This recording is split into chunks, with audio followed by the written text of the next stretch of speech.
Private పరిశ్రమల్లో పనిచేస్తున్న తాత్కాలిక కార్మికులకు పరిశ్రమ యజమానులు 26,000 కనీస వేతనం ఇవ్వాలని సంగారెడ్డి జిల్లా సదాశివపేట పట్టణంలో ఒకరోజు నిరాహార దీక్ష చేపట్టారు సిఐటియు నేతలు. ఈ కార్యక్రమంలో సిఐటియు నేతలు ప్రవీణ్ బీరమ్మలేశం పాల్గొన్నారు. కార్మికుల పక్షాన పోరాడే సిఐటియు పట్ల కార్మికులు ఎప్పుడూ అండదండతో ఉంటూ వస్తున్నారని ఈ సందర్భంగా సిఐటియు నేతలు పేర్కొన్నారు.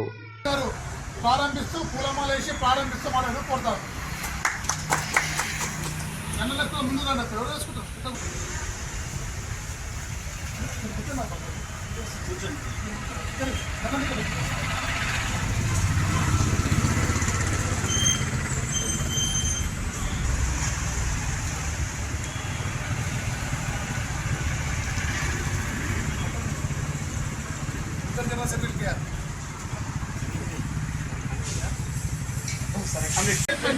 రెగ్యులరైజ్ చేయాలి కాంట్రాక్ట్ కార్మికులను, పర్మనెంట్ చేయాలి కాంట్రాక్ట్ కార్మికులను, పర్మనెంట్ చేయాలి కాంట్రాక్ట్ కార్మికుల్ని జయప్రదం చేయండి. 28వ తారీఖు నాడు కలెక్టరేట్ ముట్టడిని జయప్రదం చేయండి. కలెక్టరేట్ ముట్టడిని నశించాలి. కేంద్ర రాష్ట్ర ప్రభుత్వాల కార్మిక వ్యతిరేక విధానాలు నశించాలి. కేంద్ర రాష్ట్ర ప్రభుత్వాల కార్మిక వ్యతిరేక విధానాలు రద్దు చేయాలి. కార్మిక వ్యతిరేక లేబర్ కోడ్లను వెంటనే రద్దు చేయాలి. కార్మిక వ్యతిరేక 4 లేబర్ కోడ్లను వెంటనే అమలు చేయాలి. అన్ని కంపెనీలలో కార్మిక చట్టాలను అమలు చేయాలి. అన్ని కంపెనీలలో కార్మిక చట్టాలను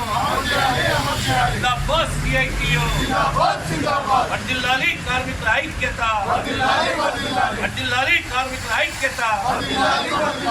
నాన్ పర్మనెంట్ కార్మికుల యొక్క సమస్యల పరిష్కారం కోసం సిఐటి ఆధ్వర్యంలో గత 4 రోజులుగా రాష్ట్ర వ్యాప్తంగా క్యాంపెయిన్ తీసుకోవడం జరిగింది.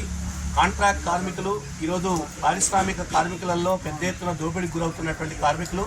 ఈ జిల్లాలో 1710 పరిశ్రమలు ఉంటే భారీ మధ్యతరహా పరిశ్రమలు 1,80,000 మంది కార్మికులు ఉన్నారు. అందులో 1,20,000 మంది ఇలా కాంట్రాక్ట్ కార్మికులే పనిచేస్తూ ఉన్నారు. వీరికి కనీస సౌకర్యాలు లేవు. ఈఎస్ఐ పిఎఫ్ కానీ, కనీస వేతనాలు కానీ, బోనస్లు కానీ 100% కంపెనీలలో అమలు చేయట్లేదు. అట్లనే కనీస వేతనాలు పెంచాలని ధరలకు అనుగుణంగా 26,000 రూపాయలు కనీస వేతనం ఇవ్వాలని చెప్పి గత అనేక సంవత్సరాల నుంచి గత ప్రభుత్వం పరిధి లోపల కానీ ఇప్పుడు వచ్చిన ప్రభుత్వంతో కానీ కొట్లాడినప్పటికీ కూడా ఇవాళ ప్రభుత్వాలు కనీస వేతనం పెంచట్లేదు. నిన్నగాక మొన్న వచ్చినటువంటి రేవంత్ రెడ్డి ప్రభుత్వం కనీస వేతనాల కొత్త జీవోలు ఇచ్చినప్పటికీ కూడా ₹1 పెంచకుండా పాత జీవోలనే కొత్తగా మార్చేసి బేసిక్లను డిఏలను కలిపేసి ₹1 పెంచకుండా జీవోలు ఇవ్వడం అనేది చాలా దుర్మార్గమైన విషయం. అందుకే ఈ ప్రభుత్వం ఆ జీవోల్ని సవరించాలి. ఇప్పుడున్న ధరలకు అనుగుణంగా 26,000 రూపాయల కనీస వేతనం చేయాలని చెప్పి మేము డిమాండ్ చేస్తూ ఉన్నాం. అట్లనే పారిశ్రామిక ప్రాంతం లోపల ఇవాళ సదాశివపేట ప్రాంతంలో ఉన్నటువంటి ఎంఆర్ఎఫ్ కానీ, ఎఫ్ఎన్ఆర్ కానీ అనేక పరిశ్రమలలో ఇలా కాంట్రాక్ట్ కార్మికులు విచ్చలవిడిగా ఉత్పత్తి లోపల పాల్గొంటూ ఉన్నారు. సంవత్సరాల తరబడి పనిచేస్తున్నా కూడా వారిని పర్మనెంట్ చేయట్లేదు. ఇలా contract labour regulation and abolition act చట్ట ప్రకారం 1971లో వచ్చినటువంటి చట్ట ప్రకారం పర్మనెంట్ నేచర్ ఆఫ్ వర్క్లో పనిచేసేటువంటి కాంట్రాక్ట్ కార్మికుల్ని రెగ్యులరైజ్ చేయాలని చెప్పి చెప్తా ఉంది. అయినప్పటికీ ఈ కంపెనీలలో 15 సంవత్సరాల నుంచి 20 సంవత్సరాల నుంచి పనిచేసినా కూడా రెగ్యులరైజ్ చేయట్లేదు. అందుకే పర్మనెంట్ వారితో సమానంగా పనిచేసే వారికి పర్మనెంట్ చేయాలని, లేదంటే వారికి పర్మనెంట్ వాళ్ళతో సమానంగా చట్ట ప్రకారం అన్ని సౌకర్యాలు వేతనాలు కల్పించాలని చెప్పి డిమాండ్ చేస్తూ ఉన్నాం. ఇప్పుడు బోనస్ల కాలం, దసరా వచ్చింది. మరి పర్మనెంట్ కార్మికులతో సమానంగా ఇలా కాంట్రాక్ట్ కార్మికులకు కూడా బోనస్లు ఇవ్వాలి. కానీ కంపెనీలలో బోనస్లు ఇవ్వట్లేదు. అందుకే కాంట్రాక్ట్ కార్మికులకు బోనస్ చట్ట ప్రకారం బోనస్లు కూడా చెల్లించాలని చెప్పి మేము డిమాండ్ చేస్తూ ఉన్నాం.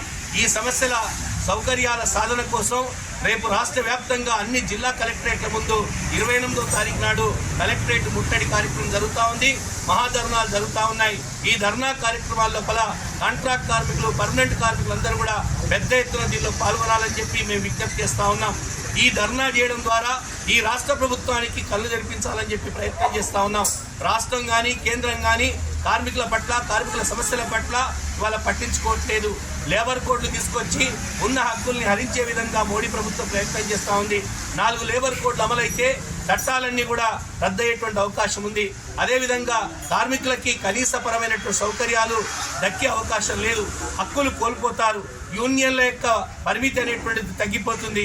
ఇలాంటి స్థితిలో ఆ 4 లేబర్ కోడ్లు కార్మిక వ్యతిరేకమైన కనుక వాటిని రద్దు చేయాలని చెప్పి మేము డిమాండ్ చేస్తూ ఈ 28వ తారీఖు జరిగేటువంటి ధర్నా కార్యక్రమాన్ని కార్మిక వర్గం జయప్రదం చేయాలని చెప్పి మేము విజ్ఞప్తి చేస్తాం.